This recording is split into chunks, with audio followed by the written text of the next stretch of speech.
اللہ الرحمن الرحیم۔ السلام علیکم زینب ٹی وی کے ناظرین، آج کے درس حدیث میں خوش آمدید۔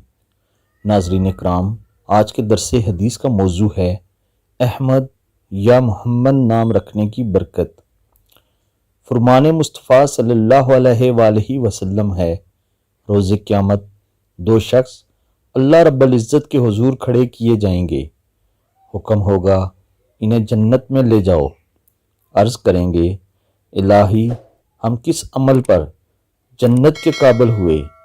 ہم نے تو کوئی کام جنت کا نہ کیا۔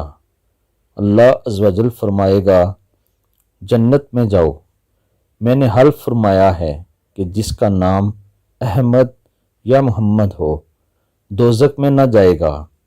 سبحان اللہ۔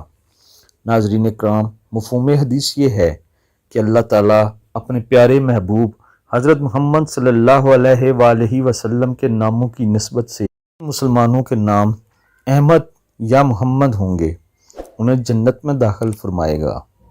لیکن اس کا مطلب یہ نہیں ہے کہ والدین نے اگر رسول اللہ صلی اللہ علیہ وآلہ وسلم کی محبت میں نام احمد یا محمد رکھ دیا ہے، بیٹا کام مسلمانوں والے نہ کرے بلکہ دجال اور فرعون والے شروع کر دے، اور اس کی سوچ یہ ہو کہ میں اس حدیث کے مصداق جنت میں جاؤں گا، تو ایسا نہیں ہوگا، بلکہ جن جن دوستوں کے نام احمد یا محمد ہیں وہ ان ناموں کی لاج بھی رکھیں اور عشق رسول صلی اللہ علیہ وآلہ وسلم میں ڈوب کر اپنی زندگی گزاریں۔